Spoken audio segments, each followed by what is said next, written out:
ইলিশ নিয়ে ঘাটে ফিরছেন জেলেরা, চড়া দামে বিক্রি। লঘুচাপের প্রভাবে উত্তাল সমুদ্র থেকে ইলিশ সহ বিভিন্ন প্রজাতির সামুদ্রিক মাছ নিয়ে ঘাটে ফিরতে শুরু করেছেন কক্সবাজারের জেলেরা। শহরের ফিশারি ঘাটের পাইকারি মাছের বাজার মৎস্য অবতরণ কেন্দ্রে ইলিশের বেচাকেনা চলছে চড়া দামে। এখান থেকে ইলিশ কিনে ট্রাকে বোঝাই করে ঢাকা সহ দেশের বিভিন্ন এলাকায় বাজারে পাঠানো হচ্ছে।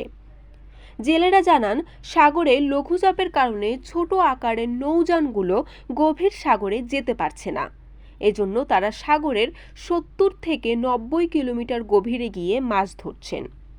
সাগরের উত্তাল পরিস্থিতির মধ্যেও কিছু সংখ্যক জেলে সফলভাবে ইলিশ ধরতে সক্ষম হয়েছেন।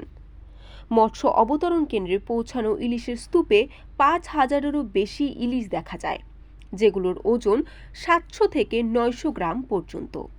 পাইকারি বাজারে 500 থেকে 600 গ্রাম ওজনের প্রতি কেজি ইলিশ বিক্রি হচ্ছে 850 টাকায়।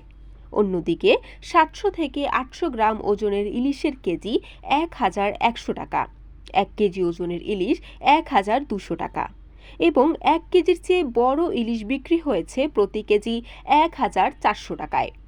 এই চড়া দামের মধ্যে ইলিশ ব্যবসায়ীরা বেশ লাভবান হচ্ছেন, কিন্তু সাধারণ ক্রেতাদের জন্য ইলিশের দাম ক্রমেই নাগালের বাইরে চলে যাচ্ছে। এতে দেশের অন্যান্য অঞ্চলেও ইলিশের বাজারে চাপ বেড়েছে। সরকারি নিয়ন্ত্রণ ও বাজার পর্যবেক্ষণের মাধ্যমে এই পরিস্থিতি সামাল দেওয়া জরুরি হয়ে পড়েছে। বরিশাল.নিউজ।